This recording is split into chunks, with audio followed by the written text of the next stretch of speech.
మమ్మల్నిగా ప్రేమించిన పరలోక మా తండ్రి దేవాస్తోత్రం ప్రభా, మరొకసారి ప్రభా నీ పాసనికి వస్తున్నాం.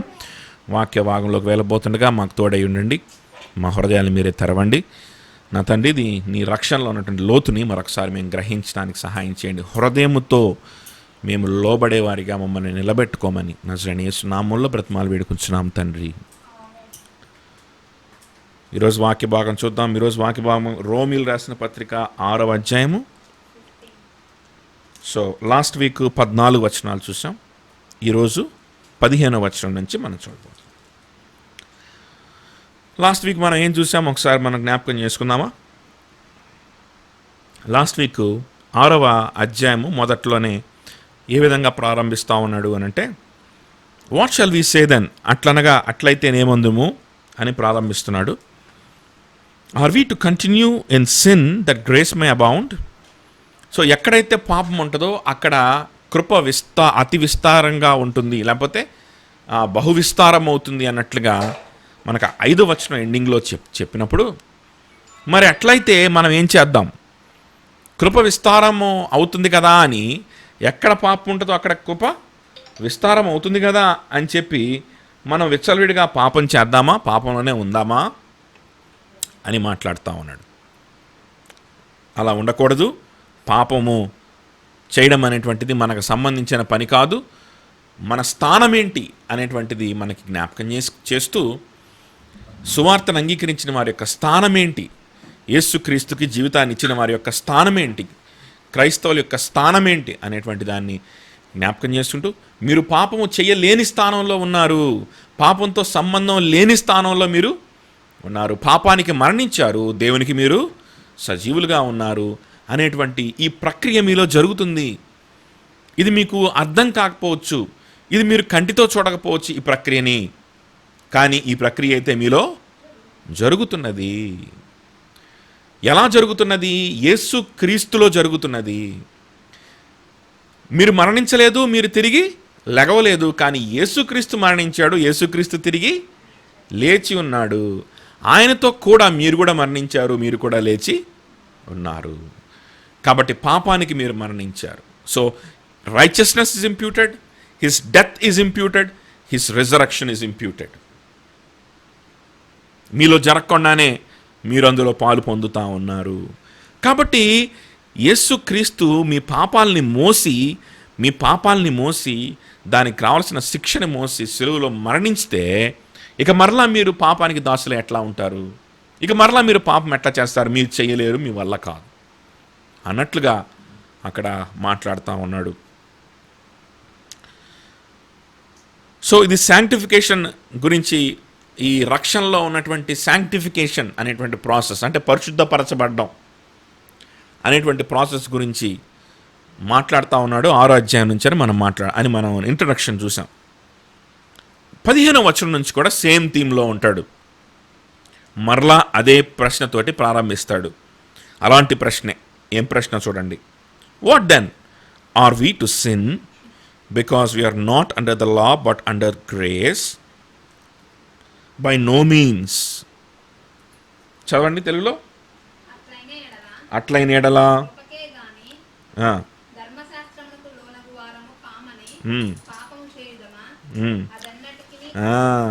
లాస్ట్లో ఈ లాస్ట్ వీక్ మనం మాట్లాడుకున్న ఆఖరి మాట ఏంటంటే, కృపకే కానీ ధర్మశాస్త్రమునకు మనము లోనై ఉండలేదు. ధర్మశాస్త్రముకు లోనైతే మనం హ్యాండ్స్ అప్ చేయొచ్చు, చేతులు ఎత్తేయచ్చు. ధర్మశాస్త్రానికి లోనై ఉన్నాం, అన్నీ పాటించలేము, ఎలాగూ పాటించలేము, కాబట్టి కొన్ని పాటిద్దాం. నా సొంతగా కొన్ని పెట్టుకొని, నా తృప్తి కోసం కొన్ని స్వనీతికి సంబంధించినటువంటి రూల్స్ రెగ్యులేషన్స్ పెట్టుకొని వాటి వరకు నేను పాటించుకొని వెళ్ళిపోతా. ఎందుకు? ఎలాగో అన్నీ మనం పాటించడం కుదరదు అని చెప్పి మీరు కాంప్రమైజ్ అయిపోయి ఏదో కొన్ని రూల్స్ పెట్టుకొని, ఏదో కొన్ని రెగ్యులేషన్స్ పెట్టుకొని, ఏదో కొన్ని పాటించి, కొన్ని మన వల్ల కాదులేని వదిలేసి కదా, కొన్ని ఏమో బలహీనతలు అందరికీ ఉండవా ఏంటి అని చెప్పి వదిలేసి, అన్నీ పాటించగలుగుతామా ఏంటి, నువ్వు పాపివి కాదా, మీ అయ్య పాపి కాదా, నీ తాత పాపి కాదా, నన్ను పాప అంటావా, ఇలాంటి మాటలు మాట్లాడుతుంటారు కొంతమంది. అందరు పాపులే కదా, అవును, అందరూ పాపులే. కానీ ఈ విధంగా హ్యాండ్సప్ చేయాల్సిన అవసరం లేదు. ఈ విధంగా ఇక మనం ధర్మశాస్త్రము, దేవుని నీతి, దేవుని పరిశుద్ధత అని మనం ఆలోచించాల్సిన అవసరం లేదు. మనం మనం చేయాల్సినటువంటి పుణ్యకార్యాలు ఏవో మనం చేసుకుంటూ, దేవుడు మనకిచ్చిన బాధ్యతలు ఏవో, మన ఉద్యోగాలు ఏవో మనం చేసుకుంటూ, మన భార్య పిల్లల్ని ఏదో మనం పోషించుకుంటూ, మనం ఏదో మనం చేసుకుంటూ, మనం కొన్ని మంచిగా సమాజంలో మనం మంచి పేరు తెచ్చుకుంటూ ఉండడమే అని హ్యాండ్సప్ చేతులు ఎత్తేయాల్సిన అవసరం ఎవరెత్తేయాలి? అట్లాగా ధర్మశాస్త్రానికి మాత్రమే లోనైనోడు ఎత్తేయాలి. ఎందుకంటే ధర్మశాస్త్రం ఎలాగో వాడు మొత్తం పాటించలేదు. అట్లాంటోడు ఎత్తేయాలి. కానీ మీరు కృపకి లోనై ఉన్నారు, కానీ ధర్మశాస్త్రానికి మీరు కృపకే కానీ ధర్మశాస్త్రానికి లోనై కృపకు లోనై ఉన్నప్పుడు మీరు అలా ఆలోచించాల్సిన అవసరం ఏంటి? కృపకు లోనైనప్పుడు అలా ఆలోచించాల్సిన అవసరం లేదు. మీ శాయశక్తుల దేవుని పరిశుద్ధత గురించి ఆలోచించండి, దేవుని రీచ్ అవ్వడానికి ఆలోచించండి, దేవుని స్టాండర్డ్స్ గురించి ఆలోచించండి, దేవునితో స్నేహం చేయడానికి ఆలోచించండి. మీ మనసంతా దేవుని వైపే ఉంచండి. బలహీనతలు కనిపించినప్పుడు దేవుని కృప కోసం అడగండి. దేవుని కృప అత్యధికంగా మనకి ఇవ్వబడుతుంది అని అక్కడ మనకు 14వ వచనంలో అక్కడతో ముగిస్తూ ఉన్నప్పుడు 15కి వచ్చేసరికి మరలా సేమ్ క్వశ్చన్ రిపీట్ చేస్తూ ఉన్నాడు. అట్లయిన ఎడల కృపకే కాని ధర్మశాస్త్రముకు లోనగు వారము కామని పాపము చేయుదుమా? మరలా పాపం దగ్గరకు వస్తున్నాడు, మళ్ళా శాంక్టిఫికేషన్ దగ్గరకు వస్తున్నాడు.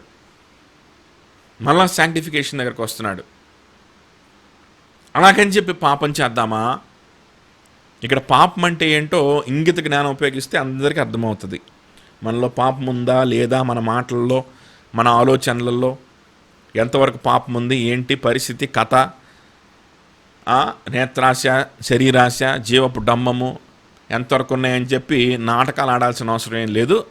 వాడికి బాగా అర్థమవుతుంది కదా. సో నాకు అర్థం కావట్లేదు ఏం పాపం ఉందో అని రక్షణ లేనోళ్ళు అంటారు. రక్షింపబడ్డాను, చాలనాలు నేను విశ్వాసిగా ఉన్నాను, అయితే ఇంక ఇప్పుడు పాపం ఏముంటుంది మనలో అన్నావా, నువ్వు విశ్వాసివి కాదు. ఎందుకంటే అవిశ్వాసులు అంధకారంతో గుడ్డితనంలో ఉండేవారు ఆ మాటలు మాట్లాడతారు. ఎందుకంటే అసలు వారికి పాపం అనేటువంటి దాని యొక్క సీరియస్నెస్ వారికి అర్థం కాదు కాబట్టి, దేవుని యొక్క పరిశుద్ధత ఏంటో వారికి తెలియదు కాబట్టి. దేవుని పరిశుద్ధత ఏంటో తెలిస్తే మనలో ప్రతిరోజు పాపాలు బయటపడుతూనే ఉంటాయి.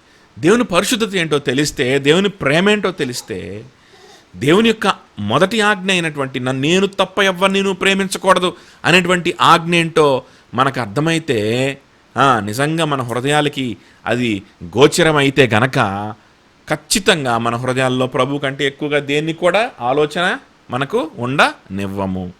ఏది వచ్చినా అది పాపంగానే మనం పరిగణిస్తాం. సో ఆ విధంగా ఉన్న విశ్వాసులకు రాస్తున్నటువంటి మాటలు ఇవి. పరిగణించి పాపాలు గుర్తించి కూడా దీన్ని డీల్ చేసుకోవాల్సిన అవసరం ఏముందిలే, చిన్న చిన్న బలహీనతలు ఉండవా అని ఆలోచించే విశ్వాసులు ఉంటారు కదా, వారి కోసం అట్లయినా కృపకే కానీ ధర్మశాస్త్రంకు లోనైన వారు కాదని చెప్పాను, కరెక్టే. అట్లా అని చెప్పి పాపం చేస్తారా? అదెన్నటికీ కూడదు, అస్సలు సమస్యే లేదు. లోబట్టకు దేనికి మిమ్మును మీరు దాసులుగా అప్పగించుకొందురో అది చావు నిమిత్తముగా పాపమునకే గాని నీతి నిమిత్తముగా విధేయతకే గాని దేనికి మీరు లోబడుదురో దానికే దాసులగుదురని మీరెరుగరా. ఏంటంట? Do you not know that you present yourself to that if you present yourself to anyone as obedient slaves you are slaves of the one whom you obey. చూసారా, మీరు దేనికైనా మీరు దాసులుగా మీరు మారినప్పుడు మీరేం చేస్తారంటే దానికి మీరు ఒబే చేస్తారు. మీరు ఎవరికన్నా లోబడతా ఉన్నారు అని అంటే మీరు వారికి దాసులుగా ఉన్నట్టు. సో ఎవరికో ఒకరికే మీరు దాసులుగా ఉండగలుగుతారు. ఒకటి పాపానికైనా కావచ్చు, లేకపోతే దేవునికైనా కావచ్చు. Either of sin which leads to death or of obedience which leads to righteousness. పాపానికి మీరు దాసులుగా ఉంటారు, లేకపోతే ఇంకొక ఆల్టర్నేటివ్ ఏంటి ఇక్కడ మనకి? ఒబీడియన్స్కి, విధేయతకి కదా.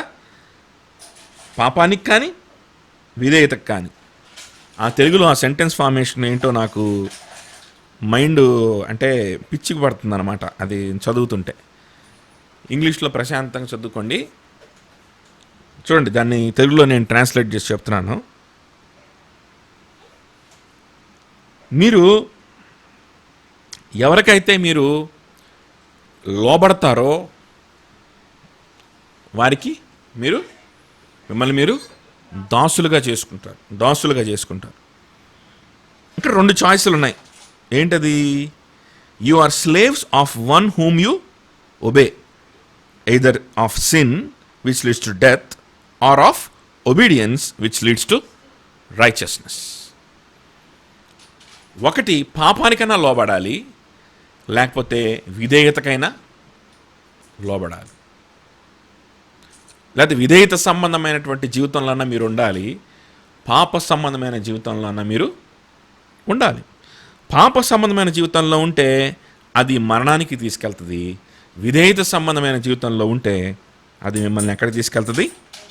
నీతిలోనికి తీసుకెళ్తుంది. మీలో నీతిని కలిగించేటువంటి ప్రక్రియలోకి అది తీసుకెళ్తుంది. ఏది? విధేయత సంబంధమైన బ్రతుకులో ఉంటే.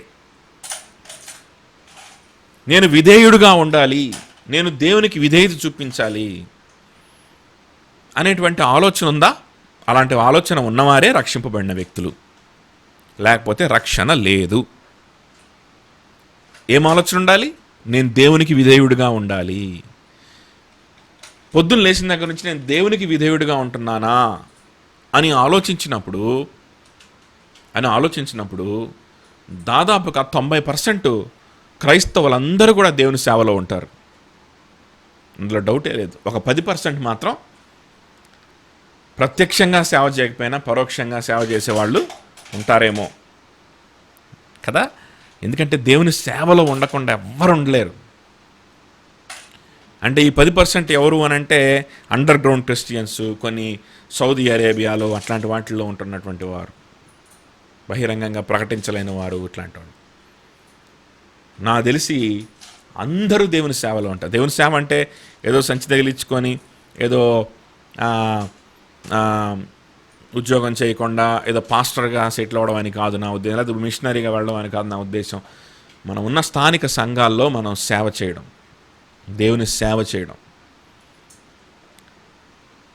ఏ విధంగా మీరు సేవ చేస్తున్నారు బ్రదర్ అంటే, సేవ అంటే నేను ఒక విశ్వాసిని, నేను ఒక ఉద్యోగస్తుడిని కాబట్టి ఉద్యోగం చేస్తున్నాను, దేవుని సేవకి ఎంతో కొంత ఇవ్వడం, ఏదో వెళ్తున్నాం వస్తున్నాం, ఏదో నేర్చుకుంటున్నాం, వింటున్నాం, థియాలజీ నేర్చుకుంటున్నాం, నోట్స్ రాసుకుంటున్నాం, ఇంట్లో కూర్చొని తింటున్నాం. ఇటువంటి బ్రతుకులు ఎవడు కూడా ఉండడు. అదవుతుందా? ఇలాంటి బ్రతుకు ఎవరికి కూడా ఉండదు. చూడండి, విధేయతకు నా జీవితాన్ని ఇవ్వాలి. పొద్దున్న లేచిన దగ్గర నుంచి చిన్న ప్రాసెస్ అంతే. పొద్దున్న లేచిన దగ్గర నుంచి ఎంతమందికి, ఫర్ ఎగ్జాంపుల్ వింటున్న మీలో ఎంతమందికి పొద్దున్న లేచిన దగ్గర నుంచి నేను దేవునికి విధేయుడినై ఉండాలి అని ఆలోచన వస్తుంది? అంటే పాస్టర్లు, కొంతమంది బోధకులు దీన్ని డిస్టార్ట్ చేసి పారేశారు, దీన్ని డీనేచర్ చేసేసారు, లేకపోతే దీని యొక్క పవర్ని ఏం చేశారంటే డైల్యూట్ చేసి పారేశారు. ఏంటి? నువ్వు పొద్దున్న లేసి ఏమి లేదమ్మా, నువ్వు వంట చేస్తే చాలు, నువ్వు దేవుడికి విధేయత చూపించినట్టే అని చెప్పేశారు. కాబట్టి ఇక పొద్దున్న లేచిన దగ్గర నుంచి ఆలోచన రావడమే మానేసింది అనమాట. ఎందుకు? ఎలాగూ నా పని నేను చేసుకుంటాను, నా పని నేను చేస్తే దేవునికి విధేయత చూపించినట్టే అంతే. కాబట్టి అసలు ఆలోచనే ఎందుకు, అసలు ఆ క్వశ్చనే ఎందుకు? ఎలాగూ లేగానే ఏం చేస్తాను, కాలేజీకి వెళ్తాను, ఎలాగానే లేగానే ఉద్యోగానికి వెళ్తాను, లేగానే ఏం చేస్తాను, వంట చేస్తాను, ఏది చేసినా దేవుని సేవేనని చెప్తున్నారు కదా, ఇంకెందుకు ఇంకా ఆలోచన ఎందుకు? అన్నీ దేవుని సేవే. బ్యాప్టిజం తీసుకున్నాను లేదా, చెయ్యెత్తానా లేదా, అయిపోయింది, ఇక అంతే, దేవుని బిడ్డని, నేను ఇక చేసేదంతా దేవుని సేవే. అంటే వంట చేయడం ద్వారా దేవుని సేవించలేము అని నేను చెప్పట్లా, మీరు గమనించాలి. ఆ క్వశ్చన్ వస్తుందా లేదా? చేసే ప్రతిదీ దేవుని సేవే అని డిక్లేర్ చేసామనుకో క్వశ్చన్ రాదు. నువ్వు చేసే ప్రతిదీ దేవుని సేవగా ఉన్నదా లేదా అనే ప్రశ్న, ఒబీడియన్స్కి నువ్వు దాసుడుగా ఉన్నావా లేకపోతే పాపానికి దాసుడుగా ఉన్నావా అనే ప్రశ్న ఇక్కడ వేసినప్పుడు, అప్పుడు మనలో కూడా ఈ పశ్చాత్తాపము లేకపోతే హృదయాన్ని పరిశీలన చేసుకోవడం అనేటువంటి ప్రక్రియ ఉంటుంది, లేకపోతే ఉండదు. అది ఉండకుండా చేసేసారు పాస్టర్లు, బోధకులు, అస్సలు అది ఉండకుండా చేసేసారు. ఈరోజు వంట చేయడమే దేవుణ్ణి ఒబే చేయడం కావచ్చు. ప్రభువా, ఈరోజు నేను నిన్ను లోబడుతున్నానా, నేను వంట చెయ్యాలా ఈరోజు? ఎస్, చెయ్యాలి. ఆలోచిస్తే అర్థమైపోద్ది, దేవుడు జ్ఞానం ఇస్తాడు. రేపొద్దున మరలా అదే పని కాకపోవచ్చు. రేపొద్దున నువ్వు స్టవ్ కట్టేసి బయటికి వెళ్ళి సువార్త ప్రకటించు. రేపొద్దున ఈరోజు వంట కాదులే కానీ నువ్వు వెళ్ళి కాలేజ్ క్యాంపస్కి వెళ్ళి ఫలానా వ్యక్తితో మాట్లాడు. అవును కదా, మాట్లాడాలి కదా, అవును కదా అని ఆలోచించినప్పుడు, అవును కదా, చాలా రోజులు అయిపోయింది కదా, ఇప్పుడు వెళ్ళకపోతే కుదరదు కదా. మరి వంట సంగతి ఏంటి? వంట సంగతి భర్తని పర్మిషన్ అడుగుదాం. భర్త దగ్గరికి వెళ్ళి, నిజంగా ఆ భర్త దేవుని సేవించే భర్త అయితే, రక్షింపబడి దేవునికి విధేయత చూపించేటువంటి భర్త అయితే, నేను ఈ విధంగా వెళ్దాం అనుకుంటున్నాను అని అడిగామనుకో, ఎగిరి గంతేస్తాడు. నువ్వు వెళ్ళమ్మా, నీకెందుకు, నేను ఏదో ఒకటి చేసుకొని తింటాను అంటాడు. అర్థమవుతుందా? అసలు ఈ ప్రశ్నే లేదనుకో, రోజు వంట చేసుకుంటుంటావు, అబ్బో నేను దేవుణ్ణి భలే సేవిస్తున్నాను, దేవుని సేవ చేసేస్తున్నాను, నేను భలే క్రిస్టియన్ అనుకుంటావు, అంతే కదా.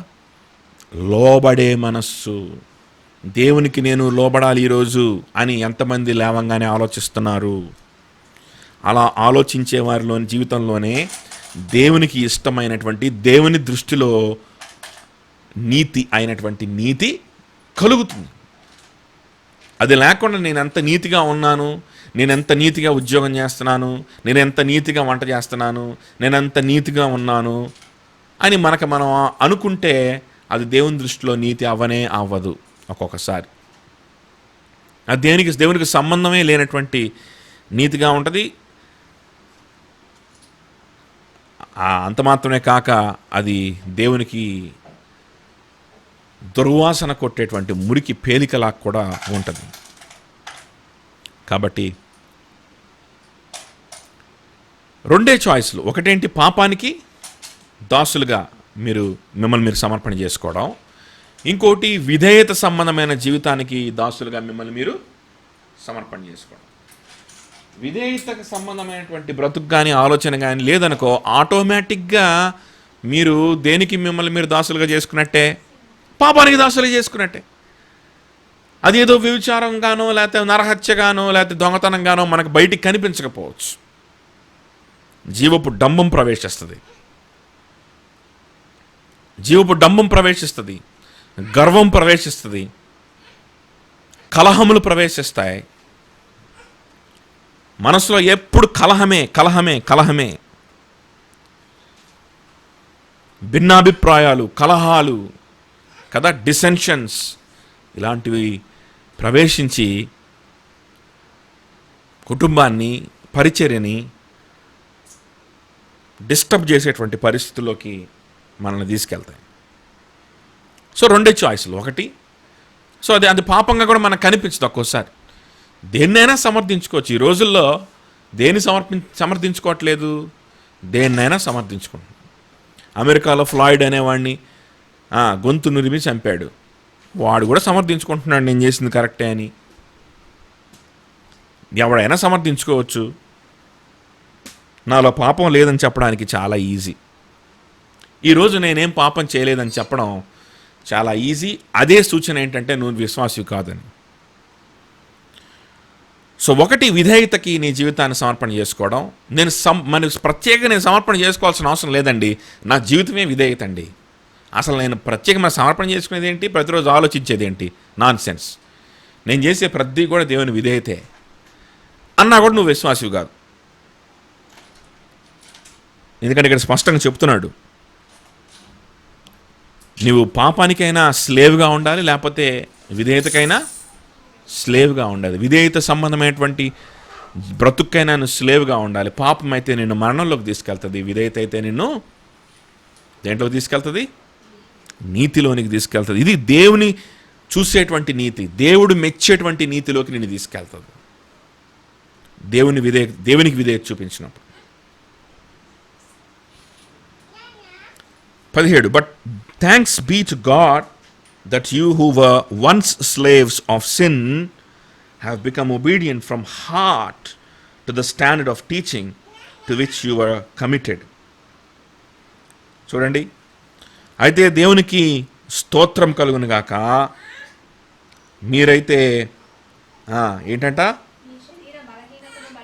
మీ శరీర బలహీనతను బట్టి వదిలేసే మీరు పాపములకు దాసులై ఉంటిరి గాని ఏ ఉపదేశ కమ్మునకు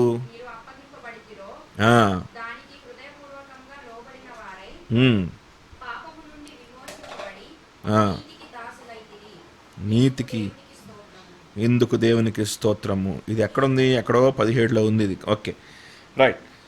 సో ఏంటంట, పూర్వం ఎట్లా ఉన్నారు మీరు, పాపమునకు దాసులై ఉన్నారు. కానీ మీకు ఒక ఉపదేశం ఇవ్వబడింది. ఆ ఉపదేశాన్ని హృదయపూర్వకముగా మీరు లోబడ్డారు. ఏంటి ఉపదేశం? సువార్త. పూర్వమైతే పాపానికి మీరు లోబడి ఉన్నారు, ఇప్పుడు మేము పాపానికి లోబడట్లేదు అని రుజువేంటి పౌలు? ఇప్పుడు మేము పాపానికి సంబంధించిన వాళ్ళం కాదు, మేము మరణానికి నడుచుకుంటా వెళ్ళట్లేదు, మేము నీతి వైపు నడుచుకుంటా వెళ్తున్నాం, మేము నిత్యజీవం వైపు నడుచుకుంటా వెళ్తున్నాం అన్నానికి రుజువేంటి పౌలు? రుజువేంటంటే మీరు ఇప్పుడు దేనికి లోబడ్డారు అంటే మీకు ఇవ్వబడినటువంటి ఉపదేశానికి లోబడ్డారు. అది ఎట్లా లోబడ్డారు అని అంటే హృదయపూర్వకంగా లోబడ్డారు. ఎలా లోబడ్డారు? దేనికి లోబడ్డారు? సువార్తకు లోబడ్డారు. ఏంటి సువార్తకు లోబడ్డం ఏంటి? ఇవ్వబడినటువంటి ఉపదేశానికి లోబడ్డం అంటే ఏంటి? సువార్త అంటే కేవలం అంగీకరించడం కదా. సువార్తను ఏం చేయాలి? మనకు ఎలా నేర్పించారు? కేవలం అంగీకరించాలి. సువార్తను ఏం చేయాలి? సువార్తను మనం చెయ్యెత్తాలి అంతే. సువార్తకు మనం ఏం చేయాలి? చెయ్యెత్తి ఒప్పుకుంటున్నా అని చెప్పి బ్యాప్టిజం తీసుకోవాలి. యేసుక్రీస్తుని నువ్వు అంగీకరించితవా? అంగీకరించితిని. యేసుక్రీస్తుకి నీ సొంత రక్షణగా మీ పాపాలు క్షమించానని నమ్ముతున్నావా? యేసు ప్రభు కోసం బ్రతుకుతావా? అని చెప్పి ఉనగాలి. ఇది పెళ్ళికి గనక ప్రమాణాలు చెబితే సిగ్గుపడుకుంటే చెప్తారు చూసారా, అలా. అదే పెళ్లి ప్రమాణాలు లాంటివి అవి కూడా. కానీ ఆ ప్రమాణాలే కానీ ఈ ప్రమాణాలే కానీ సిగ్గుపడుతూ చెప్పే ప్రమాణాలు కాదు, అవి ప్రకటిస్తూ చెప్పే ప్రమాణాలు. ఆ చేసిన ప్రమాణానికి తగినట్లుగా బ్రతకబోతున్న సంతోషంతో ఉల్లాసంతో చెప్పేటువంటి ప్రమాణాలే కానీ అయ్యేయో అప్పటికప్పుడు తీసుకోవడానికి చెప్పేటువంటిది కాదు, బాప్టిజం తీసుకోవడానికి చెప్పేటువంటివి కాదు. చూడండి, ఎస్ అని చెయ్యెత్తి వెళ్ళి మునగడం కాదు. గాస్పల్కి మీరేం చేశారని చెప్తున్నాడు ఇక్కడ. లోబడ్డారు. ఎలా లోబడ్డారు? హృదయపూర్వకంగా లోబడ్డారు. గాస్పల్కి లోబడ్డం అంటే అది క్రియల మూలంగా వచ్చిన రక్షణ అవుద్ది కదా అని అడగవచ్చు. మన క్రియల మూలంగా రక్షణ రాదు కదా, మనకు విశ్వాసం బట్టే కదా రక్షణ వచ్చేది. ఎస్, డాక్ట్రిన్స్ ఆఫ్ గ్రేస్ని బట్టి మనం చూసినా, దేవుని వాక్యాన్ని మనం పరిశీలన చేసినా విశ్వాసాన్ని బట్టే కదా నీతిమంతులుగా తీర్చబడేది. We are saved by faith alone కదా. ఎస్, అవును, we are saved by faith alone, అందులో డౌటే లేదు. రోమన్ క్యాథలిక్ వాళ్ళు కదా చెప్పారు ఏంటి, క్రియలు ఉండాలని, క్రియలు ఉంటే రక్షణ అని. మరి మనం అట్లా చెప్పకూడదు కదా. అవును, చెప్పకూడదు. మరేంటి, లోబడితే రక్షణ, సువార్తకు లోబడితే రక్షణ అంటే మరి అది క్రియల ద్వారా వచ్చిన రక్షణ అవుతుంది కదా అంటే రాదు. ఎందుకో తెలుసా, ఈ లోబడ్డం క్రియాత్మకమైనటువంటి లోబడ్డం కాదు, లేకపోతే క్రియల ద్వారా, చేతల ద్వారా, కేవలం చేతల ద్వారా బాహ్యపరంగా ఉన్నటువంటి లోబడ్డం కాదు. కేవలము భౌతికమైనటువంటి విధేయత కాదు, ఇది హృదయపూర్వకమైన విధేయత. ఏం విధేయత ఇది? హృదయపూర్వకమైన విధేయత, హృదయములో జరిగేటువంటి విధేయత. గమనించండి, రక్షింపడాలంటే విధేయత చూపించాలా? అయ్యో ఎంత భారం ఇది, ఎంత ఎంత కఠినమైన బోధ ఇది అని అనుకోకండి. నీ భుజాల మీద ఏదన్నా పెడితే అప్పుడు కఠినం అనొచ్చు. నువ్వు చేయలేనిది నీ భుజాల మీద మోపితే కఠినం అనుకోవచ్చు. కానీ ఇక్కడ అడుగుతుంది ఏంటి దేవుడు? నీ హృదయాన్ని కదా. ఇక్కడ అడుగుతుంది ఏంటి? నీ హృదయాన్ని. నువ్వు ఏ క్రియ చేయాల్సిన అవసరం లేదు కదా, నీ హృదయాన్ని ఇస్తే చాలని కదా ప్రభు అడుగుతున్నాడు. అయితే నీ హృదయాన్ని నువ్వు ఇచ్చినప్పుడు నువ్వు ప్రభు కోసం పని చేయకుండా ఉండలేవు, అది వేరే విషయం. నీ హృదయాన్ని ఇస్తే నిజంగా కదా నువ్వు దేవుని కోసము ఆయన వెంబడించకుండా ఉండలేరు. హృదయాన్ని యేసుక్రీస్తుకి ఇచ్చిన వారు ఆయన వెంట పడిపోకుండా, హృదయాన్ని యేసు ప్రభుకి ఇచ్చిన వారు ఆయన కొరకు సమస్తము విడిచిపెట్టుకోకుండా ఉండలేరు. ఆ హృదయపూర్వకంగా లోబడమని ఇక్కడ ప్రభువు చెప్తా ఉన్నాడు. హృదయపూర్వకంగా ఇప్పుడు మీరు లోబడ్డారు కాబట్టి మీరు పాపానికి దాసులు ఏమాత్రం కూడా ఇక కాదు. మీరు పాపానికి దాసులు కారని ఎందుకు చెప్తున్నానంటే, మీరు హృదయపూర్వకంగా గాస్పల్కి లోబడ్డారు. ఆలోచించుకోండి, హృదయపూర్వకంగా గాస్పల్కి లోబడ్డామా? ప్రతిదినము ఆ లోబడేటువంటి ప్రక్రియలో, లేకపోతే లోబడుతున్నానా లేదా అని ఆలోచించుకునేటువంటి ఆ ఆలోచనలో మనం ఉంటున్నామా? లేకపోతే మనం ఇంకనూ పాపానికే దాసులమై ఉన్నామేమో. నరహత్య, వ్యభిచారాలు ఇవి కనిపించకపోవచ్చు, కానీ పాపానికే మనం పాపానికి దాసులుగా ఉంచడం మనకి అదే సాతానుగాడికి కావాల్సింది. సాతానికి దాసులుగా ఉంటే దేవునికి సంబంధించిన వారంగా మనం ఉండలేము. వాడికి కావాల్సింది అదే. అందుకని వాడు అందరికి కూడా అందరితో నరహత్య చేయించడు, అందరితో వ్యభిచారం చేయించడు, కరెక్ట్ సమయం చూసుకొని చేపిస్తాడు. అందరితో ఇవన్నీ చేయించడు. ఇంకా వాడికి సంబంధించిన వారితో మంచి పనులు చేయిస్తాడు. అవి చేయనప్పటికీ వారు పాపానికి దాసులై ఉన్నారా లేదా? అచ్చాలు అడిగి నిత్య జీవానికి దూరంగా ఉన్నారా లేదా? దేవునికి దూరంగా ఉన్నారా లేదా? దేవునికి శత్రువులు అయిపోయారా లేదా? అచ్చాలు వాడికి. ఇప్పుడు చూసుకుందామా, మనం పాపానికి దాసులమై ఉన్నామా, లేకపోతే విధేయత సంబంధమైన బ్రతుకులో ఉన్నామా? సువార్తని ఊరికే అంగీకరించామా, లేకపోతే సువార్తకు మనం హృదయపూర్వకంగా లోబడ్డామా? 18 పాపము నుండి విమోచించబడి నీతికి దాసులు అయితిరి, ఇందుకు దేవునికి స్తోత్రము కదా. ఎందుకు దేవునికి స్తోత్రం? మీ శరీర బలహీనతను బట్టి మనుష్య రీతిగా మాట్లాడుచున్నాను. ఏమనగా అక్రమము చేయుటకై అపవిత్రతకును అక్రమునకును మీ అవయవములను దాసులుగా ఎలాగూ అప్పగించితురో అలాగే పరిశుద్ధత కలుగుటకై ఇప్పుడు మీ అవయవములను ఇప్పుడు నీతికి దాసులుగా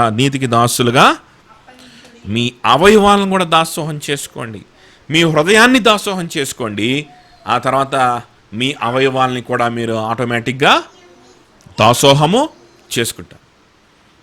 హృదయాన్ని ఎవరైతే దాసోహం చేసుకున్నారో మీ అవయవాల్ని కూడా దాసోహం చేసుకోండి అన్నప్పుడు సంతోషంగా అంగీకరిస్తారు,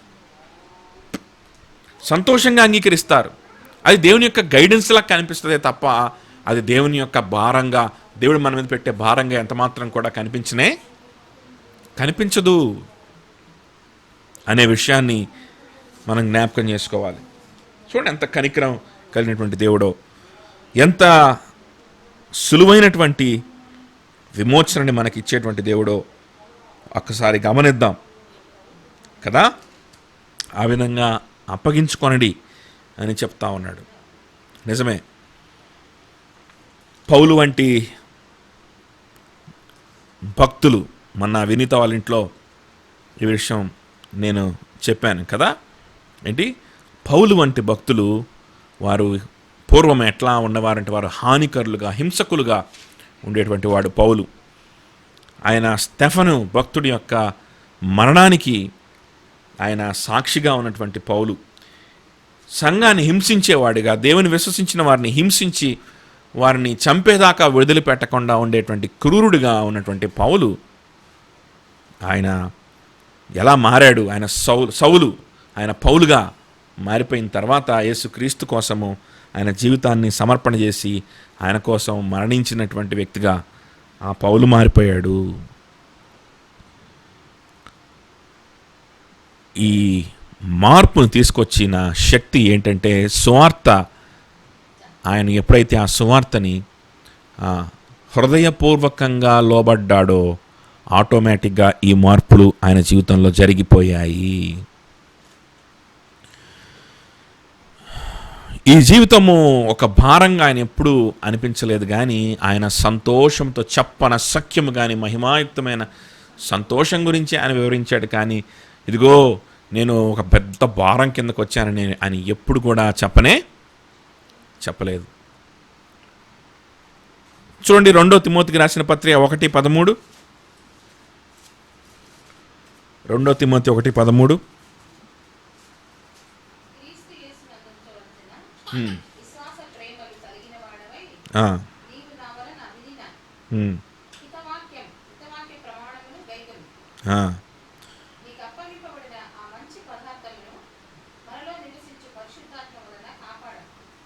రెండో తిమోతి 1:13 ఏంటిది? మళ్ళీ ఒకసారి.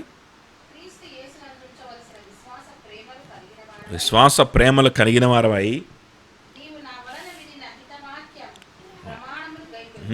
నీవు నా వలన వినిన హితవాక్య ప్రమాణమును గైకొనుము. నీవు నా వలన విని హితవాక్యం అంటే గాస్పల్, డాక్ట్రిన్ అనేటువంటి పదం ఉంటుంది అక్కడ. నీవు నా వలన వినినటువంటి డాక్ట్రిన్ని నీవు గైకొను, ఆ ప్రమాణాన్ని నీవు గైకొను. నీకు అప్పగింపబడిన ఆ మంచి పదార్థమును మనలో నివసించు పరిశుద్ధాత్మ వలన కాపాడుము. పరిశుద్ధాత్మ దేవుని యొక్క సాక్షిగా ఆయన యొక్క సహకారంతో ఈ వాక్యాన్ని కాపాడుకో, ఈ వాక్యానికి లోబడి విధేయుడివై ఉండు. కాపాడుకో. ఏదైనా కాపాడుకుంటున్నామా మనం? జస్ట్ ఇంగిత జ్ఞానంతో ఆలోచిద్దాం. మనం ఏది చేసినా అన్నీ సేవే చేస్తున్నాను, అంతా దేవుడిలోనే ఉన్నాను, అంతా దేవుడే, అంతా సేవే, అంతా నేను దైవత్వమే, అంతా నాకు ఆత్మీయ జీవితమే, అంతా నాకు విజయమే, అంతా నేను భలే ఉన్నాను అని అనుకునే వాళ్ళు ఒకసారి గమనించండి. అసలు ఇవి ప్రమాణాలు, ఈ ప్రొసీజర్, ఇలాంటి థాట్స్ ఒక విశ్వాసంలో ఉంటాయని మనకి ఇక్కడ వివరిస్తూ ఉన్నప్పుడు, అంటే విధేయత చూపించడం, విధేయతకు సంబంధించినటువంటి బ్రతుకులో ఉన్నానా లేదని చూసుకోవడం, అప్పగించబడినటువంటి హితవాక్యాన్ని కాపాడుకోవడం, జాగ్రత్త పడడం, ఇలాంటివి. అంటే దేన్ని జాగ్రత్త పడడం? నీతుల్ని కాదు. అమ్మో నేను మంచిగా ఉద్యోగం చేయాలి, అమ్మో నేను మంచిగా ఉద్యోగం చేయకపోతే మళ్ళీ దేవుడు లెక్క అడుగుతాడు, అమ్మో నేను మంచిగా వంట చేయకపోతే దేవుడు లెక్క అడుగుతాడు అని చెప్పి జాగ్రత్త పడడం కాదు. హితవాక్య ప్రమాణం గురించి జాగ్రత్త పడమని ఇక్కడ మాట్లాడుతుంది. అంటే జాగ్రత్తగా ఉద్యోగం చేయకూడదు, జాగ్రత్తగా వంట చేయకూడదు అని కాదు నేను చెప్తుంది. సరే అవి జాగ్రత్త పడితే పడు, తప్పు లేదు, మంచిదే. కానీ హితవాక్య ప్రమాణం గురించి జాగ్రత్త పడేటువంటి మనసు, ఆలోచన, ఆ విధేయతకు సంబంధించిన బ్రతుకు ఏదైనా నీ జీవితంలో ఉన్నదా? దినచర్యలో లేదు అనంటే నువ్వు విశ్వాసిని ఎట్లా చెప్పుకుంటావు? How can you call yourself a believer? నేను పాపంలోండి విడిపించబడ్డాను, నేను దేవునికి దాసుడిని, దేవునికి దాసురాల్ని, నేను సేవ చేస్తున్నాను ఎట్లా చెప్పుకుంటావు? సేవ చేసేదానివైతే, సేవ చేసేవాడివైతే, పాపం నుండి విడిపించబడినటువంటి వాడివైతే ఈ ప్రక్రియ నీ హృదయంలో ఉండద్దా? ఉందా నీ హృదయంలో? లోబడాలి, లోబడ్డం, దాసుడుగా ఉండడం. ఒక దాసుడు ఎట్లా బ్రతుకుతాడు? నేను ముందే చెప్పాను, రోమియోలకు దాసత్వం, దాసులు అనేటువంటి మాట ఎక్కువ ఈ రోమియన్ రాసిన పత్రికలో పౌలు వాడతాడు. ఎందుకు వాడతాడు అని అంటే, రోమా సామ్రాజ్యం ఆ సమాజంలో 70% మంది దాసులే, ఒక 30% మందే సిటిజన్స్, 70% దాసులే. దాసత్వం అంటే ఏంటో, దాసత్వం, దాసునికి మాస్టర్కి ఉన్నటువంటి రిలేషన్షిప్ ఎట్లా ఉంటుందో వారికి బాగా తెలుసు. వారికి ఆ టర్మ్స్ ఉపయోగిస్తే వారికి బాగా అర్థమవుతుంది. మీరు పాపానికి దాసులు కాదు అంటే మీరు ఎవరికి దాసులై ఉండి తీరాలి? దేవునికి దాసులై ఉండి తీరాలి. మీకు అప్పగింపడినటువంటి సువార్తకి దాసులై ఉండి తీరాలి. అరే, ఈ సువార్త నేను విన్నాను, పాప క్షమాపణ నాకు దొరికింది, ప్రభువు నా కోసం మరణించాడు, ఆయన దృష్టిలో ఆయన నీతికి నేను వారసుడిగా ఉండాలి, ఆ సిలువనెత్తుకొని ఆయన వెంబడించమన్నాడు, ఆయన్ని వెంబడించాలి, ఇది సువార్త, ఆయనకి జీవితాన్ని సమర్పణ చేయాలి, ఆయన రాజు కాబట్టి నా మీద రాజ్యమేళనివ్వాలి, ఇది కదా సువార్త, దీనికి కదా నేను లోబడాలి అనేటువంటి ఆలోచన దినంలో ఒకసారి కూడా రాని నీకు రక్షణ ఉందంటే నమ్మడానికి దేవుడేమి పిచ్చోడు కాదు. మనుషులు నమ్మచ్చు. దినంలో ఒకసారైనా ఉందా ఆలోచన? ఒక దాసుడు ఎట్లా ఉంటాడు? ఫ్రీగా ఉంటాడా? నేనేం చేసినా నా యజమానికి నేను చేసినట్టేలే అంటే యజమాను గృహంలో ఉంటాడు ఒక దాసుడు. పొద్దున్న లేచి విచ్చలవిడిగా ఉండి ఆయన వంట ఆయన చేసుకొని, ఆయన భార్య పిల్లలకి ఆయన పోషించుకొని పెట్టేసేసి, ఆయన పనులు ఆయన చేసుకొని రిలాక్స్డ్గా ఉన్నాడు అనుకో ఒక దాసుడు యజమానుడి ఇంట్లో. అంటే దాసుడైతే, యజమానుడు స్లేవ్గా ఉన్న వ్యక్తి గురించి మాట్లాడుతున్నాను. యజమానుడు ఊరుకుంటాడా? అట్లానే ఉంటుందా దాసత్వం అంటే? అట్లానే ఉంటుందా? ఎవరికి దాసుడు నువ్వు? ఎవరికన్నా దాసుడు అసలు నువ్వు? ఎవరికన్నా దాసుడివేనా? దాసుడు ఏం చేస్తాడో తెలుసా? లెగవడమే యజమానుడు కళ్ళల్లో కనిపిస్తూ ఉంటాడు. లేకవడమే ఈరోజు నేనేం పని చేయాలి నాయన, ఏం చెప్పాడు నిన్న చేయమని, చెయ్యాలి, లేకపోతే అంతాడు. అయితే మన దేవుడు అంత కఠినమైనటువంటి, స్వార్థపరుడైనటువంటి, రాక్షసుడుగా ఉన్నటువంటి, టైరెంట్ లాగా ఉన్నటువంటి ఒక యజమానుడు కాదు, కానీ ఆయన కనికరపూర్ణైన యజమానుడు. అందుకని చులకనైపోయిందా సువార్త అంటే? అందుకని చులకనైపోయిందా రక్షణ జీవితం అంటే, విశ్వాస జీవితం అంటే? పొద్దున్న లేచిన దగ్గర నుంచి ఈరోజు నేను డబ్బెట్టి సంపాదించాలి, పొద్దున్న లేచిన దగ్గర నుంచి ఈరోజు నన్నేమనుకుంటున్నారు, పొద్దున్న లేచిన దగ్గర నుంచి ఈరోజు నేను మంచి పేట తెచ్చుకోవాలి, పొద్దున్న లేచిన దగ్గర నుంచి నాకేం డిగ్రీ రావాలి, పొద్దున్న లేచిన దగ్గర నుంచి నేను ఎవరి దగ్గర ప్రూవ్ చేసుకోవాలి, పొద్దున్న లేచిన దగ్గర నుంచి నేత్రాశ, శరీరాశ, జీవపు డంబం, ధనమోసం. పొద్దున్న లేచిన దగ్గర నుంచి ఈరోజు ఏ ఎంటర్టైన్మెంటు, పొద్దున్న లేచిన దగ్గర నుంచి ఈరోజు ఏం తినాలి, పొద్దున్న లేచిన దగ్గర నుంచి ఈరోజు నేను ఎవరి దగ్గర డప్పా కొట్టుకోవాలి. ఈ ఆలోచనలతోటి నింపబడినటువంటి హృదయము నీకుండి నువ్వు ఎవరికి దాసులువై ఉన్నట్టు?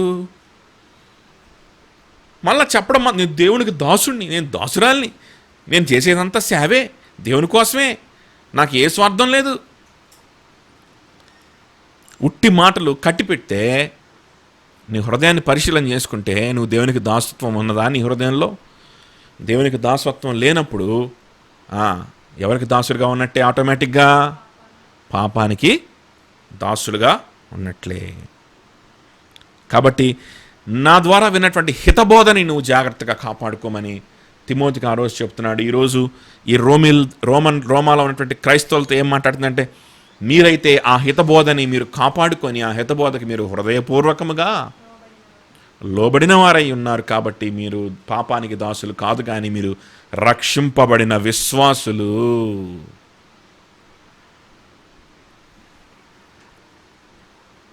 దీనికేం పెద్ద విషయం, మనం పెద్ద పెద్ద త్యాగాలు పెద్ద పెద్ద పనులు మనం చేయాల్సిన అవసరం ఏమైనా ఉందా? ఇప్పుడు నేను చెప్పిన దాంట్లో ఇది ఎవరికి సాధ్యం అనేది ఏమైనా ఉందా? ఎక్కడ చెప్పండి, ఏమైనా ఉందా?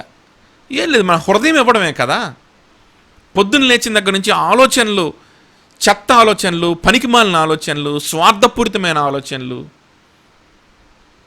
అనవసరమైనటువంటి ఫాల్స్ ప్రెస్టేజ్కి సంబంధించిన ఆలోచనలు, అనవసరమైనటువంటి చెత్త చెదారం అవన్నీ కట్టిపెట్టి, ప్రభువా ఈరోజు నేను ఏం చెయ్యాలి, ప్రభువా నీకు దాసురాలుగా నన్ను ఉంచి, ఈరోజు నన్ను దాసుడుగా ఉంచు ప్రభువా, నేను ఈరోజు నీ స్వార్థను ఎట్లా ప్రచురం చేయాలి ప్రభువా, ప్రభువా ఈరోజు నీకు సాక్షిగా ఎట్లాగా ఉండాలి ప్రభువా, ప్రభా ఈరోజు ఎలా మాట్లాడాలి, ఎవరితో మాట్లాడమంటావు ప్రభా నాకు సంఘాన్ని ఇచ్చావు, నాకు సహవాసాన్ని ఇచ్చావు, ఆ సంఘ బాధ్యత ఈరోజు నేను ఏం తీసుకోవచ్చు, నేనేం చేయవచ్చు, కొత్త వారితో మాట్లాడడమా, వచ్చేవారిని బలపరచడమా, ఏమన్నా ఉందా ఆలోచన? దీనికి ఉద్యోగాలు వదిలిపెట్టాల్సిన అవసరం లేదు, చదువును వదిలిపెట్టాల్సిన అవసరం లేదు, సంచి పట్టుకొని ఎక్కడికో పోవాల్సిన అవసరం కూడా లేదు.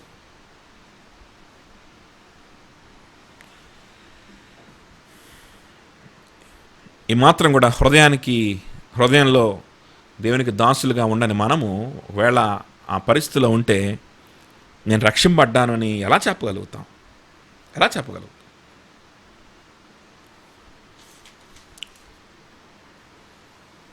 చూడండి, అలానే యోహాను రాసిన యోహాను సువార్త 8వ అధ్యాయం 32 చూడండి, 8:32, యోహాను 8:32, యోహాను 8:32. అప్పుడు సత్యము మిమ్మల్ని స్వతంత్రులుగా చేయనని చెప్పగా,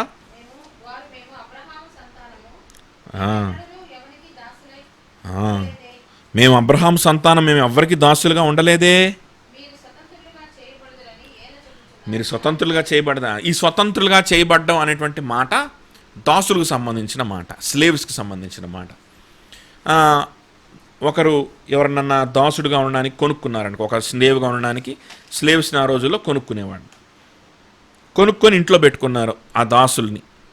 పెట్టుకున్న తర్వాత వారు స్వతంత్రులుగా అవ్వగోరితే ఒక ప్రాసెస్ ఉంటుంది, దానికి సంబంధించిన ప్రాసెస్. ఆ ప్రాసెస్ గుండా వెళ్ళి వాళ్ళు స్వతంత్రులు అవ్వచ్చు. అది స్వతంత్రులుగా చేయబడ్డం అనేటువంటివి, ఇవన్నీ కూడా స్లేవ్స్కి ఉంటాయి. వాళ్ళకి చాలా రైట్స్ ఉంటాయి స్లేవ్స్కి. దేవుని ధర్మశాస్త్రంలో వారికి కూడా చాలా రైట్స్ ఇచ్చాడు. ఏదో ఊరికే వారిని అప్రెస్ చేయడానికి లేకపోతే వాళ్ళని ఇష్టం వచ్చినట్టుగా ట్రీట్ చేయడానికి కూడా దేవుడు అనుమతి ఇవ్వాల. అయితే ఆ దాసులు వారు స్వతంత్రులుగా అవ్వడం అని అంటే ఆ యజమానుడి నుంచి ఇంటిలోంచి బయటకు వచ్చేయడం, అంటే యజమానుడి యొక్క హస్తంలోంచి బయటకు వచ్చేయడం, అది స్వతంత్రులు అవ్వడం అంటే. ఇక్కడ ప్రభువారు ఏమంటున్నారంటే, మీరు సత్యము తెలుసుకున్నప్పుడు సత్యం మిమ్మల్ని స్వతంత్రులుగా చేయును, and you will know the truth and the truth will set you free. సత్యం మిమ్మల్ని స్వతంత్రులుగా చేస్తుంది అన్నప్పుడు, స్వతంత్రులుగా చేస్తుంది అనే మాట వినగానే ఇది ఎవరికి సంబంధించిన మాట? దాసులకు సంబంధించిన మాట. అరే అదేంటి, మేము దాసులం కాదు, మేము స్వతంత్రులం, మేము మా కింద స్లేవ్స్ ఉన్నారు కానీ మేము స్లేవ్స్ అనుకుంటున్నామేమో, పొరపాటు పడుతున్నామేమో, మేము స్వతంత్రులం, మేము ఎవరికి దాసులం కాదు. మరి మీరు స్వతంత్రులు అవుతారు అంటున్నావేంటి, మేమేదో దాసుల్లాగా అన్నప్పుడు ప్రభు ఏమన్నాడంటే, truly truly I say to you, everyone who commits sin is a slave to sin. పాపం చేయి ప్రతివాడును పాపమునకు దాసుడని మీతో నిశ్చయముగా చెప్పుచున్నాను. తర్వాత చేయుడు, కుమారుడే నివాసం చేస్తాడు కానీ దాసుడు ఎప్పుడు కూడా నివాసము చేయడు. కుమారుడు స్వతంత్రం చేసిన యెడల మీరు నిజముగా స్వతంత్రులై ఉంటారు. స్వతంత్రులుగా మారడం అంటే ఏంటి? పాపాన్ని నుంచి స్వతంత్రులుగా మారడం. స్వతంత్రులుగా మారడం అంటే ఏంటి? ధర్మశాస్త్రం నుంచి స్వతంత్రులుగా మారడం. ఒకటి, పాపానికి దాసులై ఉన్న ప్రతి ఒక్కరు కూడా పాపానికి బానిస అంటున్నాడు. ఇంకొకటి, ధర్మశాస్త్రానికి కూడా మీరు బానిస అయి ఉన్నారు. ఈ ధర్మశాస్త్రం తప్ప మనకు వేరే ఆప్షన్ లేదు, దీన్ని అలాగ మనం పాటించలేము. కాబట్టి మనం ఏం పాటించగలుగుతామో వాటి వరకు తీసుకుందాం, లేకపోతే మనం కొన్ని సృష్టించుకుందాం, అవి చేద్దాం, తృప్తి పడదాం. ఈ ప్రాసెస్లో ఉన్నారు. ఎందుకు? ధర్మశాస్త్రానికి మీరు దాసులు అయిపోయి ఉన్నారు. ఈ ధర్మశాస్త్రమే మనకి దాసులు అయిపోయి ఉన్నారు. లేదు లేదు, యేసు ప్రభుని ప్రేమించడం, సేవ చేయడం, సంఘ పరిచర్య, సువార్త పరిచర్య, ఇవన్నీ నా వల్ల కాదు బాబు, ఇవన్నీ నా వల్ల కాదు. నాకు కొన్ని రూల్స్ ఉన్నాయి.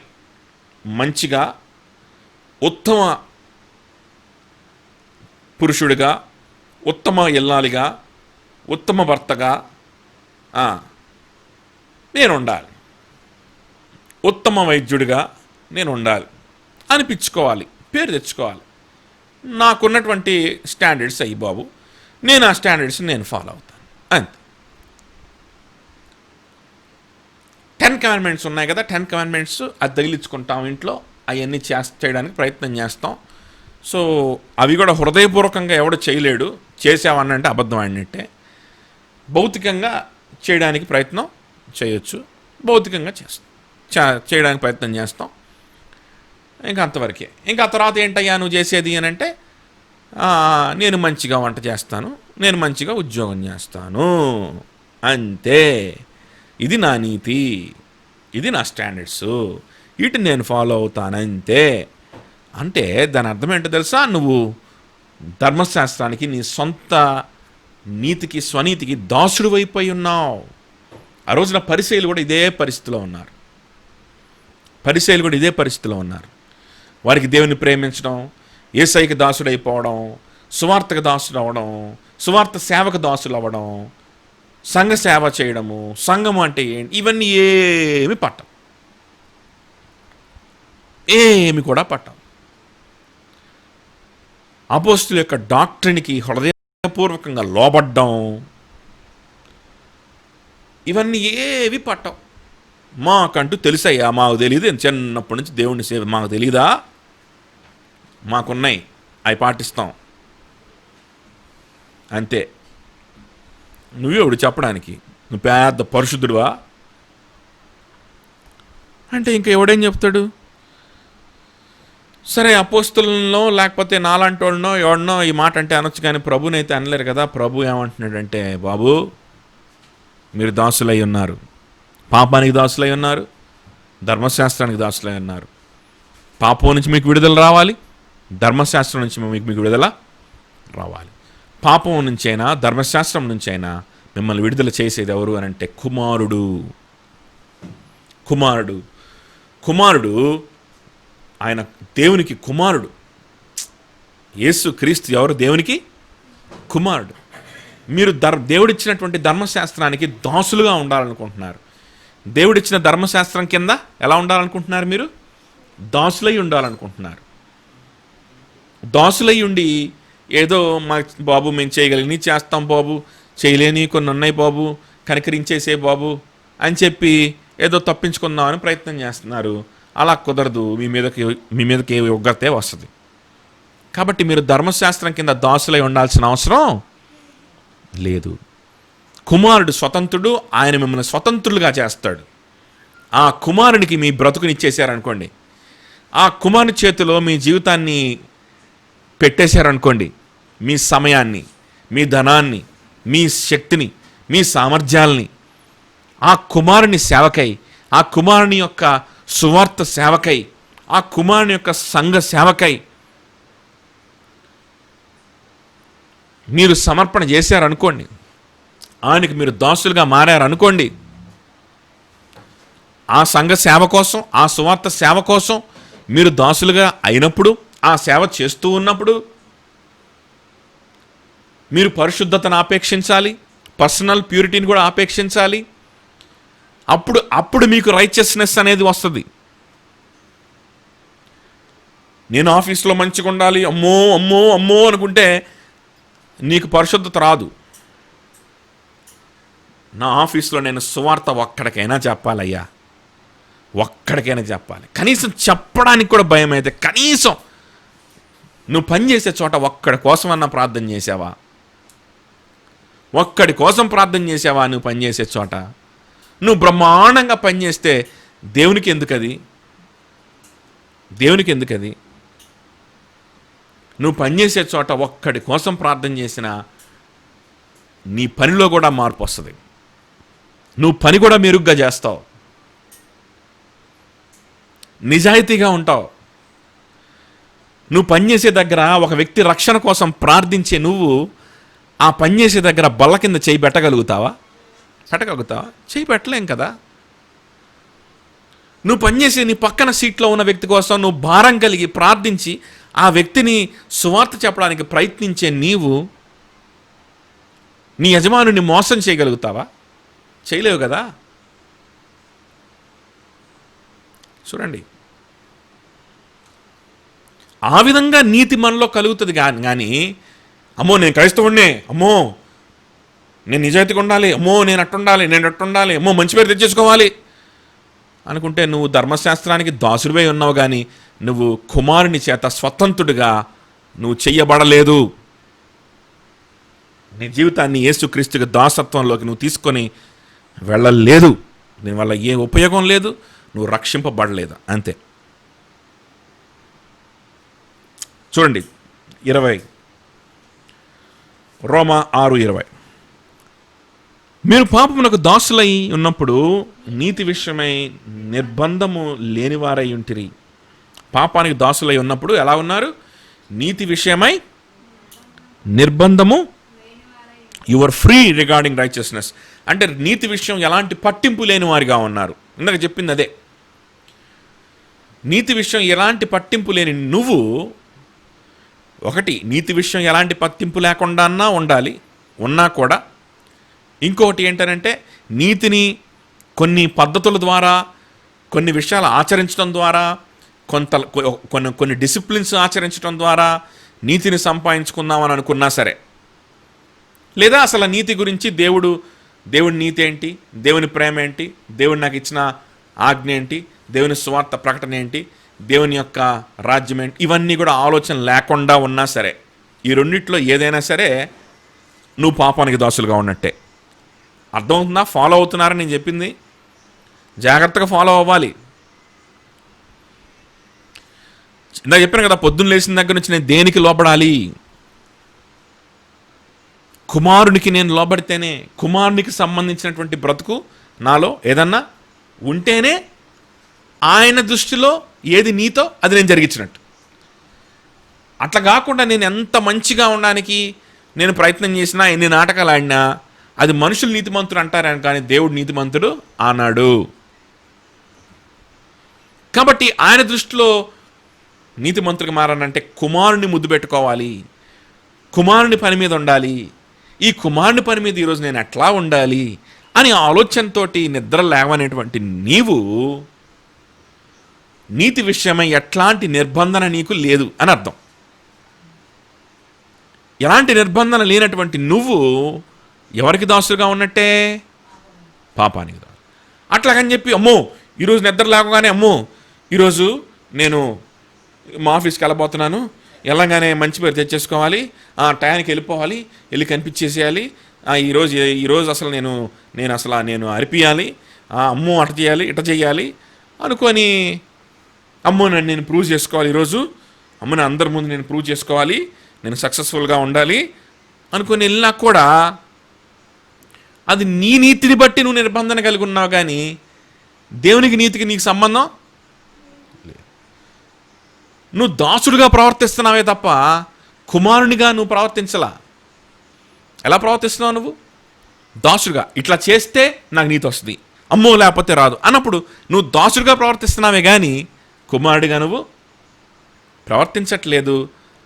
అప్పుడు కూడా నువ్వు పాపానికి దాసుడిగా ఉన్నట్టే. అప్పుడు కూడా పాపానికి దాసులవై ఉన్నట్లే.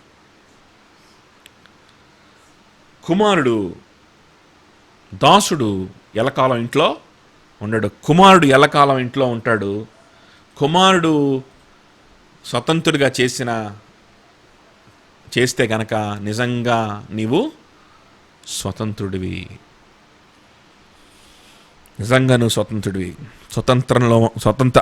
అట్టి స్వతంత్రంలో ఉన్నావా? అట్టి స్వతంత్రంలో ఉంటే యేసుక్రీస్తు ద్వారా, యేసుక్రీస్తు కోసం బ్రతకడం ద్వారా, యేసుక్రీస్తు సిలువని పోలినటువంటి నీ సిలువని ఎత్తుకొని ఆయన్ని వెంబడించి నిన్ను ఉపేక్షించుకొని ఆయనకి దాసుడు అవడం ద్వారా కలిగేటువంటి నీతి గురించి నువ్వు ఆలోచిస్తావు. లేకపోతే ఆ నీతి గురించి ఆలోచించవు, నీ స్వనీతి ఎట్లా సంపాదించుకోవాలో ఆలోచిస్తావు. That means you are still a slave to sin.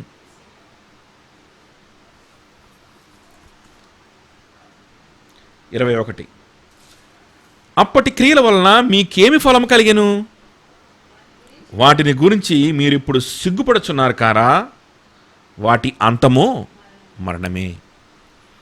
అట్టి క్రియల ద్వారా మీకు ఏం లాభం కలిగింది? మీరు సిగ్గుపడట్లేదా? యేసు ప్రభు వారు బ్రతుకున్న సమయంలో ఇందాక మన పరిచయులతో మాట్లాడినట్టు, యూదులతో మాట్లాడినట్టు మనం చూసాం సంఘటన యోహాను సువార్త 8వ అధ్యాయంలో. ఆ యూదులు ఏం చేస్తూ ఉన్నారు? యేసు ప్రభుని విసర్జిస్తూ ఉన్నారు. నువ్వు నాకు అవసరం లేదు. ఇది సిగ్గుపడాల్సినటువంటి పని కాదా? చూడండి అక్కడ ఏం మాట్లాడి, ఒకసారి మళ్ళీ వెళ్ళి చూద్దామా? యోహాను సువార్త 8:32. యోహాను సువార్త 8:32.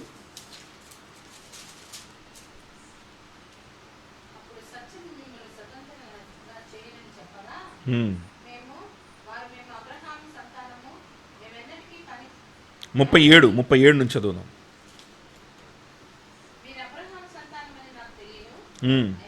అయినను మీలో నా వాక్యమునకు చోటు లేదు కనుక నన్ను చంప వెతుకుచున్నారు. చూసారా? మీలో నా వాక్యానికి చోటు లేదు కాబట్టి మీరు ఏం చేస్తున్నారంట? వారు యేసు ప్రభుని చంపడానికి చూస్తూ ఉన్నారు. చూడండి, మీరు మీ తండ్రి పనులు మీరు చేస్తున్నారంటే, మా తండ్రి పనులు అంటే మేము అబ్రహాం కుమారులం కదా అంటే, అరే పిచ్చోళ్ళారా మీరు అబ్రహాం కుమారులు కాదురా, మీరు మీ అపవాది అయిన సైతాను కుమారులు మీరు అని చెప్పి మాట్లాడతాడు. ఆ తర్వాత మీరు చంపకూర్చున్నారు. యేసుక్రీస్తు అనే కాన్సెప్ట్ మాకొద్దు, యేసుక్రీస్తుకు మా జీవితం ఇవ్వాలి అనేటువంటి బోధ మాకొద్దు. మేము మంచిగా బ్రతుకుతాం, మా బాధ్యతలు మేము చేస్తాం, ఇంతకంటే గొప్పది ఇంకేమీ లేదని మాకు బోధించండి, మేము వింటాం. మీ ఉద్యోగం మీరు సక్రమంగా చేసుకుంటే మీరు దేవుడి సేవ చేసినట్టే, మీ వంట మీరు సక్రమంగా చేస్తే మీరు దేవుడి సేవ చేసినట్టే. మీరు ఇంకేం ఆలోచించబాకండి, ప్రశాంతంగా మీరు చేయాల్సింది మీరు చేసుకోండి, మీ నీతిని మీరు సంపాదించుకోండి, మీరు ప్రూవ్ చేసుకోండి మిమ్మల్ని మీ గురించి మీరు ఆ విధంగా మీరు ఇష్టం వచ్చినట్టు ఉండండి అని చెప్తే మాకు నచ్చుద్ది. కానీ ఇవన్నీ కాదురా బాబు, మీరు స్లేవ్స్గా ఉన్నారు, మీరు స్వతంత్రులు అవ్వాలి, యేసు క్రీస్తుకు మీ జీవితాన్ని ఇవ్వాలి, మీకున్నవన్నీ అమ్మివేసి పేదలకు ఇచ్చి నన్ను వెంబడించు, ఇట్లాంటి మాటలు విన్నారనుకో చంపేస్తాం. ఈరోజు యేసుక్రీస్తు మరలా వచ్చి అలాంటి బోధలు చేస్తే యేసుక్రీస్తుని మరలా చంపుతారు. ఎవరో తెలుసా? క్రైస్తవులే.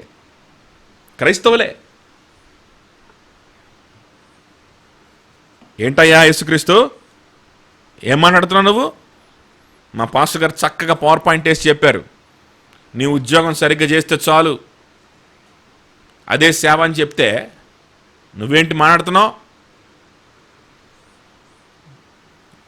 నిన్నే ప్రేమించాలంటావు, నీ గురించే పొద్దుగులు ఆలోచించాలంటావు, నీకు దాసులైపోవాలంటావు, స్లేవరీలో ఉండాలంటావు. ఏం మాట్లాడుతున్నావు? చంపేస్తావు నిన్ను. మీరు చేసినటువంటి క్రియలకి మీరు సిగ్గుపడుచున్నారు కారా అని రోమా 6:21లోకి వచ్చేసేయండి. అక్కడ మాట్లాడుతున్నాడు. ఏంటి సిగ్గుపడేటువంటి పనులు? సిగ్గుపడే పనులు అనగానే మనకు గుర్తొచ్చేది ఏంటి? వ్యభిచారం, నరహత్య, దొంగతనం. అఫ్కోర్స్ అవి కూడా. కానీ వాటితో పాటు తరతరాలు యూదులు సిగ్గుపడాల్సినటువంటి పని ఒకటి చేశారు. అదేంటో తెలుసా? మెస్సయ్యని వారు తృణీకరించారు. మెస్సయ్యని తృణీకరించారు. వారు మెస్సయ్యను తృణీకరించారు అని చెప్పి యూదులను తిట్టడం కాదు, కానీ మనం కూడా చేసేది అదేనేమో చూసుకోండి. యేసుప్రభు దేవుడు అనగానే యేసుప్రభుని అంగీకరించినట్టు కాదు. యేసుప్రభుకు నేను దాసుడిగా ఉన్నానా లేదా అనే ఆలోచన లేకపోతే నువ్వు మెస్సయ్యను తృణీకరించినట్టే. యేసు క్రీస్తు సువార్తకి ఆయనకు సాక్షిగా, ఆయన సిలువకు సాక్షిగా ఉండడానికి నా జీవితాన్ని నేను ఎలా ఇవ్వాలి అని ఆలోచన నీకు లేకపోతే నువ్వు యేసుక్రీస్తుని తృణీకరించినట్టే. ఆయన చంపగోరిన వారితో సమానురాలివే. ఆ చేసిన సిగ్గుపడాల్సినటువంటి ఆ పనికి వారు తరతరాలు ఆ శాపాన్ని వారి మీద కొని తెచ్చుకున్నారు. యేసు ప్రభువుని సిలువ వేసినప్పుడు కూడా ఈ పాపం మా మీద, మా తరముల మీద ఉండునుగాక అని యారగంట్గా మాట్లాడారు, గర్వంతో మాట్లాడారు. ఈ పాపం మా మీద ఉండనే అంటే పాపం ఈయన సిలువేస్తే పాపమా? అబ్బో పాపం అంట. ఒకవేళ పాపమే అయితే ఏం పాపం రాదు వీడిని సిలువేస్తే. వాళ్ళ ఉద్దేశం ఏంటో తెలుసా? వీడిని సిలువేస్తే పాపం రాదు, మాకు పుణ్యం వస్తుంది. వీడిని సిలువేస్తే మాకు పాపం రాదు, మాకు ప్రతిఫలం వస్తుంది. ఏదొచ్చినా మా మీద, మా పిల్లల మీద ఉండునుగాక అని అనేశారు. ఆ అన్న మాటకి తరతరాలు పిట్టల్లాగా లెగిసిపోయారు. రోమీలు వచ్చారా? పిట్టలను చంపినట్టు చంపారు. హిట్లర్ వచ్చాడా? పిట్టలను లేపినట్టు లేపాడు. ఈ యూదుల్ని ఎవరిని చూసినా చంపాలనిపిస్తుంది. నిజం, యాంటీసెమిటిజం అనేది ఉందన్నమాట. ఒక ఇది ఉందన్నమాట. యూదుల్ని ఎవరు చూసినా చంపాలనిపిస్తుంది. అంటే మన మధ్యలో యూదులు ఎక్కువ లేరు కాబట్టి మనకు అర్థం కావట్లా. వేరే కంట్రీస్లో వారి మాటలు, వాళ్ళు వ్యాపారం చేసే పద్ధతి, ఒక రకమైన ద్వేషం వస్తుంది. వీళ్ళని చంపుదామా, వీళ్ళని ఎప్పుడు చంపాలా అని ఆలోచన వస్తుంది మనుషులకి. విశ్వాసులకి మంచి వాళ్ళకి కాదు నేను చెప్పేది. ఇప్పటికీ అరబ్స్ యూదుల్ని చూస్తే వాళ్ళని చంపుదామా అనే చూస్తారు. ఎప్పుడు యూదుడు దొరుకుతారా వాడిని చంపుదామా.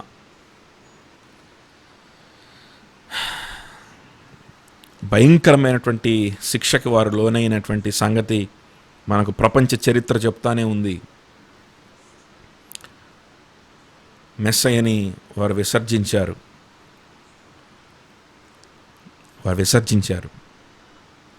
మనం కూడా ఆ విధంగా విసర్జిస్తున్నామా? స్వనీతిని నమ్ముకున్నామా? మెస్సయ్యకి మనం దగ్గరగా ఉన్నామా లేదా? మనం పరిశీలన చేసుకొని మనము ముందుకెళ్లాల్సిన పరిస్థితి. చూడండి, మీరు సిగ్గుపడుతున్నారు కారా? వాటి అంతము మరణమే. వాటి వల్ల మీకు కలిగేది ఏంటి? మరణమే, శాపమే. మీ తరతరాలకి, మీ పిల్లల పిల్లలకి కలిగేది శాపం. మీ పిల్లలు మారు మనసు పొంది మీరు చేసినటువంటి నీచమైన పనికి వారు పశ్చాత్తాపడి వారు యేసుక్రీస్తుని అంగీకరించి రక్షింపడితే తప్ప శాపం, మరణం. నిజంగానే అట్లాంటి మరణం వారి మీదకి వచ్చింది. 22 అయినను ఇప్పుడు పాపము నుంచి విమోచింపబడి దేవునికి దాసులైనందున పరిశుద్ధత కలుగుటయే మీకు ఫలము, దాని అంతము నిత్య జీవము. యేసుక్రీస్తుని విడిచిపెట్టి పాపానికి దాసులైనటువంటి యేసుక్రీస్తు గురించి, యేసుక్రీస్తు ద్వారా వచ్చేటువంటి నీతి గురించి, యేసుక్రీస్తు కోసము బ్రతకడం ద్వారా, యేసుక్రీస్తుకి జీవితాన్ని సమర్పణ చేయడం ద్వారా వచ్చే నీతి గురించి ఎటువంటి నిర్బంధన లేకుండా బ్రతికే వారికి అంతమేంటి? మరణం. ఏమేంటున్నావు? మరణం.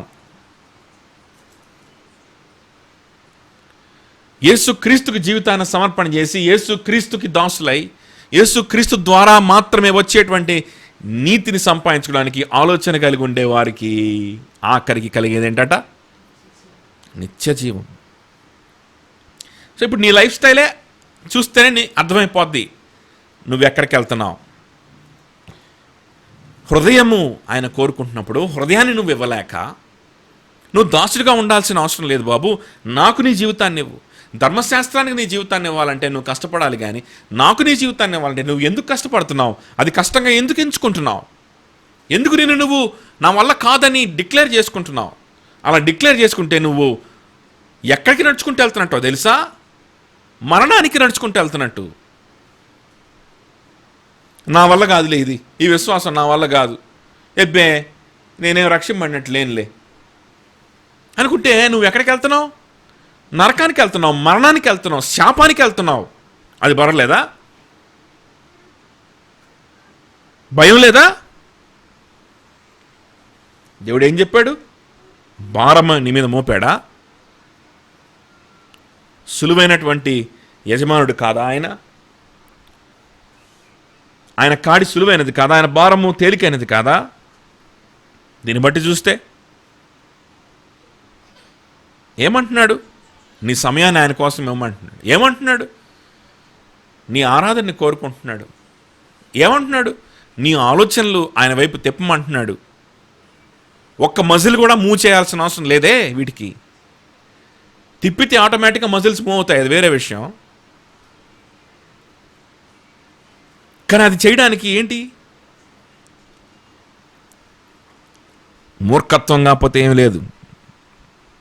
చూడండి, దాని అంతము నిత్య జీవం. అయితే 23వ వచనంలో మొత్తాన్ని సమరైజ్ చేస్తూ ఒక మాటలో ఒక ఫేమస్ వర్స్ అన్నమాట ఇది కదా, 6:23. ఏలయనగా పాపం వలన వచ్చు జీతము మరణము, అయితే దేవుని కృపావరము మన ప్రభు అయిన యేసుక్రీస్తునందు నిత్య.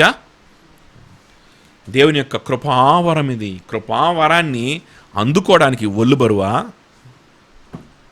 ఉచితంగా ఇచ్చే బహుమతిని తీసుకోలేకపోతున్నాను, అబ్బో ఆ బహుమానాన్ని నేను వెళ్ళలేను, స్టేజ్ మీదకి వెళ్ళి ఆ బహుమానాన్ని నేను తీసుకోలేకపోతున్నాను, నేను బలహీనుడను, నా వల్ల కాదు, ఇది నా వల్ల కాదు, ఇక అయ్యో ఇది చాలా కఠినమైనటువంటి ప్రక్రియ, అయ్యో అంటే నీ అంత మూర్ఖుడు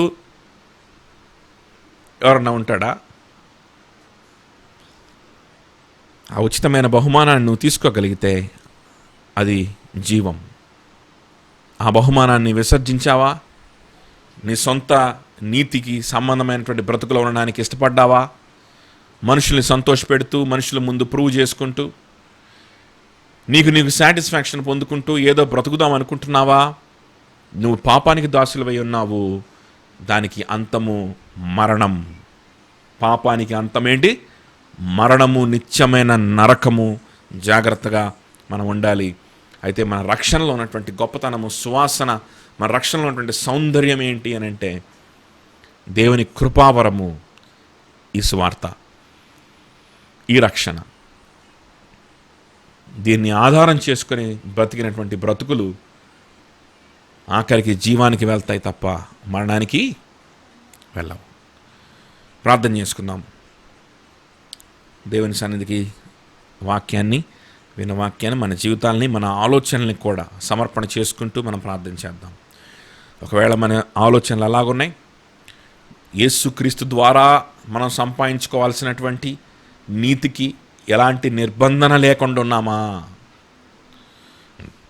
మన సొంత నీతి సంపాదించుకోవడానికి చాలా నిర్బంధనలు పెట్టుకుంటాం. యేసుక్రీస్తుకు లోబడి సంపాదించుకునే నీతికి ఎలాంటి నిర్బంధనలు పెట్టుకోం. అలాగనుకుంటే నువ్వు పాపం కింద ఉన్నట్టు అని దేవుని వాక్యం మనకు సెలవిస్తుంది. అలాగనుకుంటే నువ్వు పాపానికే దాసుడివని దేవుని వాక్యం సెలవిస్తుంది. పాపానికి దాసులు మరణానికి వెళ్తారు. పాపానికి దాసులు మరణంలోకి వెళ్తారు. యేసుక్రీస్తుకు దాసులు నిత్య జీవానికి వెళ్తారు. ఉచితంగా కృపావరం ఆయన ఇస్తా ఉన్నప్పుడు ఆయన్ని వెంబడిద్దాం, ఆయనకి జీవితాన్ని సమర్పణ చేద్దాం.